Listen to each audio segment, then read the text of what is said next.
Halo Sobat Fisika, kembali berjumpa dengan saya. Hari ini kita akan membahas fisika yang seru yang lain, yaitu adalah eksitasi plasmon atau eksitasi getaran dari elektron gas ya. Oke, kenapa plasmon ini penting? Karena plasmon sering dipakai dalam teknologi sekarang, yaitu ketika kita punya device ya berskala nano, nano device. Itu kira-kira kan ukurannya 10 nanometer ya. Nah, kita mau mengganti device ini dengan yang lebih cepat gitu ya. Kecepatannya biasanya kecepatan yang ekstrim yang lebih cepat itu adalah foton ya, kecepatan cahaya. Tapi panjang gelombang foton ya itu adalah 500 nanometer. Panjang gelombangnya ya. Jadi 500 kali atau 50 kali lebih besar daripada nano device yang kita pakai. Untuk itu kita perlu mengkapel ya foton ini dengan eksitasi elektron dalam ini. Jadi cara mengkapelnya adalah dengan plasmon. Nah, harapannya kita bisa mendapatkan panjang gelombang plasmon yang juga berkisar di kisar nanometer scale ya, 1 nanometer sampai 10 nanometer juga gitu. Gitu. Nah, dengan adanya plasmon kita bisa memiliki low energy consumption dan juga fast dan efisien electronics. Itu harapannya. Nah, untuk bisa mempelajari plasmon kita pertama akan mencoba memahami bagaimana eksitasi atau bagaimana dispersi dari plasmon ini. Oke, plasmon itu muncul dari self-generated ya, self-generated electric field di dalam solid ya, di dalam insolids. Jadi itu adalah definisi dari plasmon. Artinya kita punya dinamika dari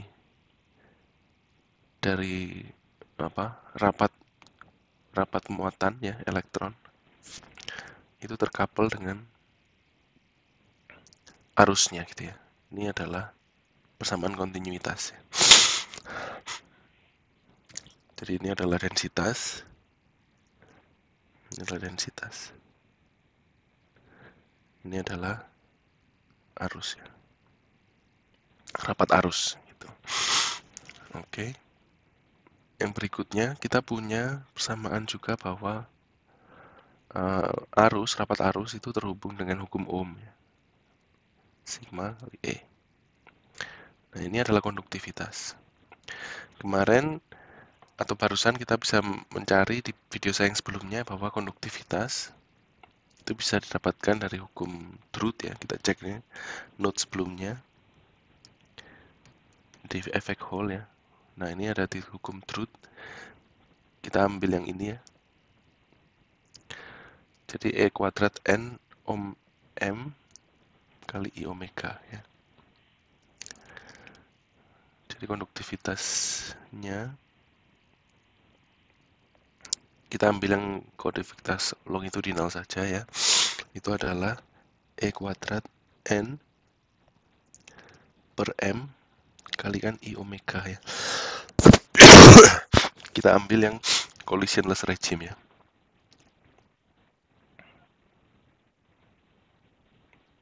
Atau regime yang tanpa ada kolisi. Jadi taunya kita anggap infinity. Relaxation time-nya infinity. Gitu. Nah, selain itu ingat kita punya self-generated electric field ya. Electric field itu adalah muncul dari minus gradient dari potensial gitu ya. Nah, potensialnya ini bergantung pada posisi dan juga waktu. Nah, potensialnya itu sendiri adalah solusi dari persamaan Poisson ya. Persamaan Poisson itu adalah Laplacian dari potensial itu adalah minus 4pi delta rho. Nah, kita anggap jadi rho yang dinamik itu ya, seperti kita punya background ya, besarnya, ini misalkan kita plot ya, rho gitu ya. Nah, ini kita punya rho yang statis gitu ya. Ini fungsi posisi gitu misalkan ya. Nah, tapi ada juga rho yang dinamis yang membentuk gelombang ini ya. Nah, ini besarnya ini kita sebut sebagai delta rho ya. Nah, delta rho ini yang memberikan dia adanya osilasi ya, atau Poisson yang kita masukkan ke dalam persamaan Poisson. Nah, solusi general dari persamaan Poisson itu adalah integral d pangkat 3 r prime, kita tergantung dimensinya sebenarnya. Nah, ini adalah kalian bisa cek misalkan bukunya Jackson gitu ya. Solusi generalnya seperti ini. Dikalikan dengan sumbernya ya, delta rho r prime ya. Ini artinya vektor ya. Oke. Nah, kita sekarang sudah punya persamaan yang terkapel ya. Jadi ada 3 persamaan. Ini satu, persamaan kontinuitas. Yang kedua, persamaan hukum Ohm. Yang ketiga adalah persamaan Poisson ini. Nah, sekarang kita mencoba melakukan Fourier transform ya dari sini. Misalkan kita bisa menuliskan bahwa phi r, t gitu ya. Itu adalah suatu integral terhadap Q gitu ya. Berarti ini dq dari phi Q T gitu ya. Tilde dikalikan E pangkat I Q dot R. Misalkan gitu.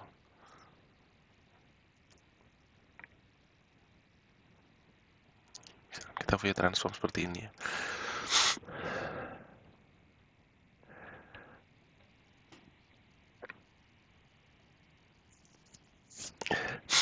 Nah, ini tidak lain adalah potensial Coulomb sebenarnya ya. Potensial Coulomb ini kita bisa juga melakukan Fourier transform ya. Jadi V R gitu ya, minus R prime atau VR aja lah gitu ya. Itu kita juga bisa tuliskan sebagai integral dq VQ E pangkat I Q dot R. Nah, ini tergantung dimensi ya. Ini tadi ada dimensinya, kita kasih N aja gitu ya. Nah, dia tergantung dimensi bagaimana Fourier transform ini dilakukan gitu. Nah, VQ-nya juga bisa kita balik ya, Fourier transform baliknya. Ini adalah DR VR E pangkat minus IQ dot R. Nah, ini saya nggak tahu ya apa prefaktornya. Kemungkinan ini bisa adalah 2pi gitu ya, 2pi pangkat N per 2 misalkan gitu ya.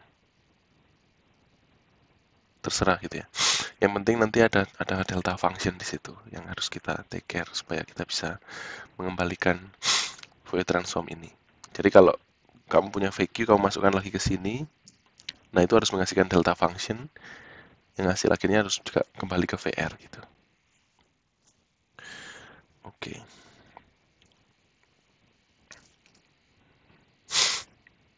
Nah, tujuan kita adalah sekarang kita menuliskan dalam Fourier transform supaya kita bisa convert ya, ini dari tujuan ini dari sini, hubungan dari sini ke sini gitu ya. Nah, oleh sebab itu kita bisa tulis sekarang lagi ini adalah integral d pangkat 3 r prime ya. Nah, super R ini adalah VR ya, tidak lain adalah VR. Kita bisa integralkan d pangkat NQ VQ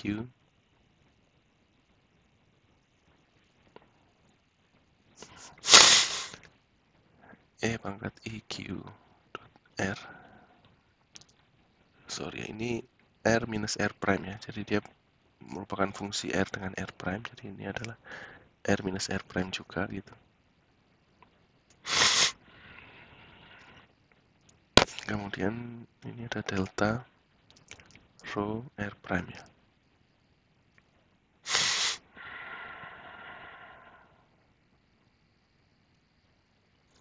Nah, sekarang ini, bagian yang sini, kita bisa pindah ya, kita tukar posisi integralnya dengan ini.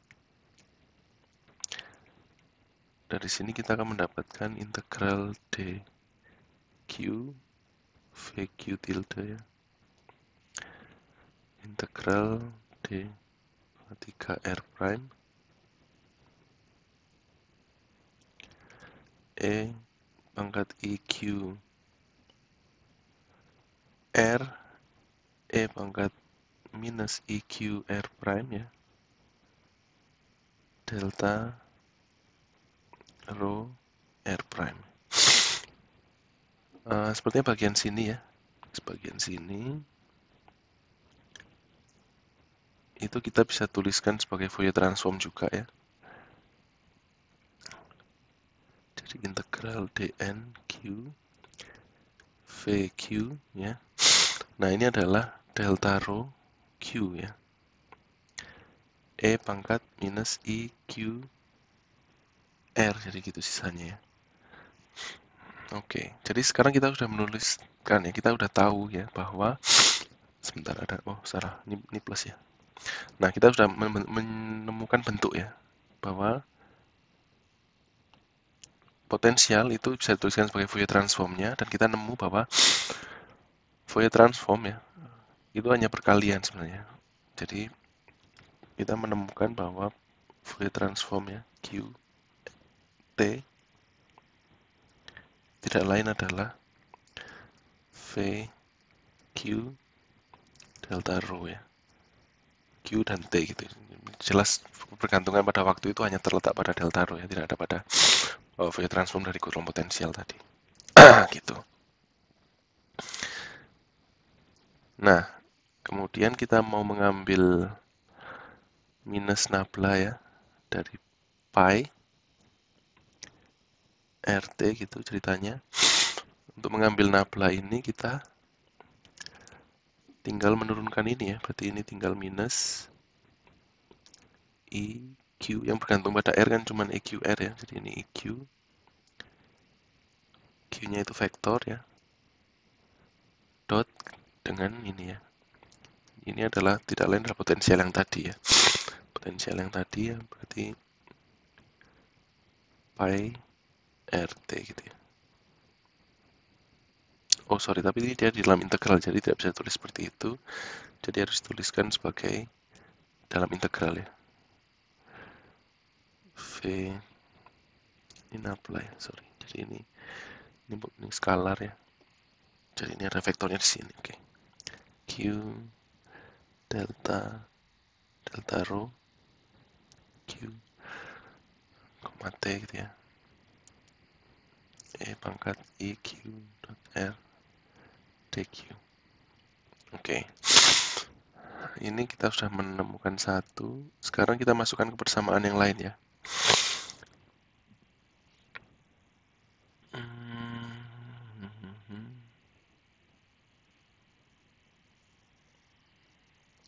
Persamaan berikutnya yang pertama adalah dt ya. Dt rho plus nabla dot j ya. Ini kita bisa menuliskan bahwa sama dengan 0 ya. Bahwa delta rho itu adalah sebanding ya dengan E pangkat EQR minus I omega T misalkan gitu ya. Jadi dt-nya kita ambil bahwa delta rho minus I omega gitu ya. Delta rho ditambah nabla dot J ya. Nah, J-nya tadi adalah konduktivitas dikalikan E, electric field ya. Ini konduktivitas nabla, konduktivitas kali electric field. Nah, electric field tidak lain adalah ini ya. Jadi dia minus I omega delta rho ya. Ditambah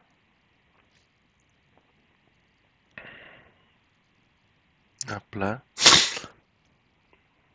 Nablanya tadi kan, oke, kita tulis dulu aja ya nabla. Kita nanti lihat operasinya kepada apa. Nah, sigmanya tadi sorry ya, kita ambil ansat untuk I omeganya itu ada minusnya ya. Jadi di sini kita harus gantikan juga I omega di sini ya. Minus I omega di sigma XX-nya. Itu tergantung ansat yang kita pakai. Jadi ada E kuadrat N per M ya. E kuadrat N per M minus I omega gitu ya. Nah, kemudian E-nya itu tidak lain adalah minus gradien dari potensial. Nah, misalkan kita tadi kan ini rho ya, rho ini RT gitu ya. Nah, kita Fourier transform, maka kita akan mendapatkan integral juga gitu ya. Tapi kita sudah ambil aja komponen yang Q gitu ya, Q, T sekarang, atau Q, omega.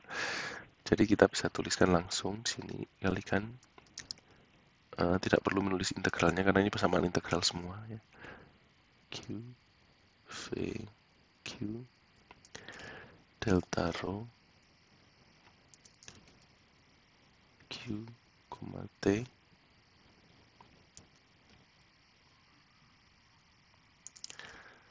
Nah, terus kemudian kita kasihkan kali nabla ya. Nabla ini kita ternyata beroperasi pada EQ.R gitu ya. Jadi ini tidak lain bisa digantikan dengan IQ juga ya. Sebentar ya, tanda minusnya dari mana tadi ya? Oh, ada minus di sini benar.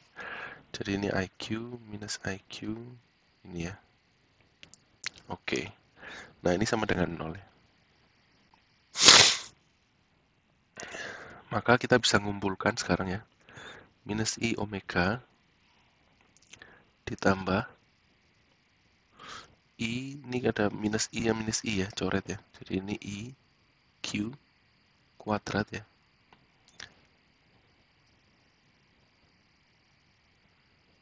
V Q E kuadrat N per M.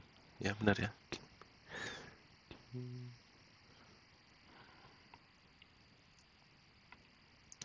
Delta rho ya.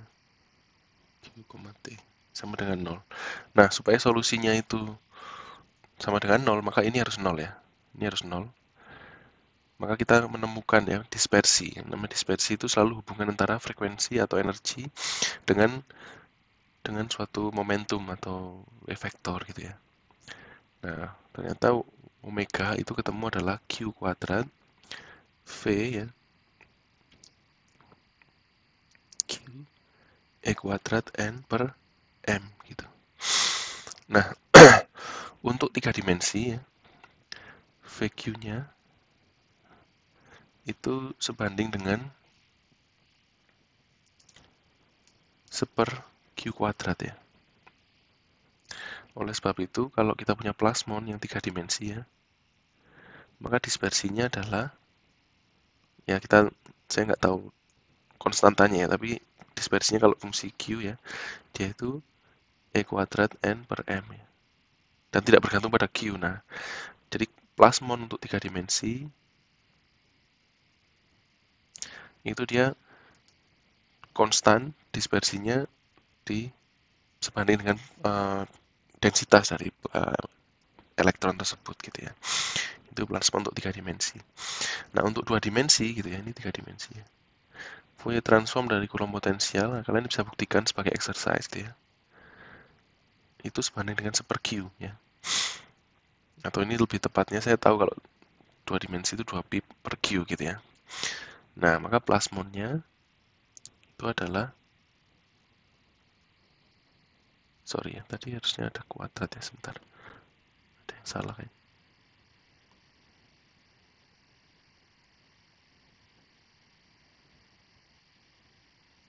Oke. Ini ada omega ya, sorry, sini ada omega. Jadi ini omega kuadrat harusnya. Jadi omega kuadrat itu harus ini. Kalau 2 dimensi kita dapat omega kuadrat itu adalah 2 pi Q ya, E kuadrat N per M ya. Jadi dispersi plasmonnya merupakan akar ya. Ya biasanya plus minus akar, tapi ya tidak perlu seperti itu. Solusinya ada 2 plus minus, tapi biasanya untuk yang plus kan ini omega T gitu ya. Yang plus dia ya kemungkinan bergerak ke kanan, bergerak ke kiri gitu aja ya solusinya. Ya ini. Jadi ini adalah dispersi untuk plasmon 2 dimensi yang berbeda ya dengan karakter plasmon 3 dimensi. Jadi kalau kita plot ya, frekuensi sebagai fungsi omega, fungsi Q, plasmon 2 dimensi itu berbentuk akar Q ya. Ini akar Q. Jadi istilahnya gapless ya, gapless plasmon. Tapi kalau 3 dimensi dia gini ya, konstan. Dengan proporsional terhadap akar N ya gitu. Oke, demikian pembahasan hari ini tentang plasmon ya, dispersi plasmon. Semoga bermanfaat untuk riset teman-teman semua. Jangan lupa like, subscribe, dan share untuk teman-teman yang lain supaya bermanfaat. Terima kasih, sehat selalu.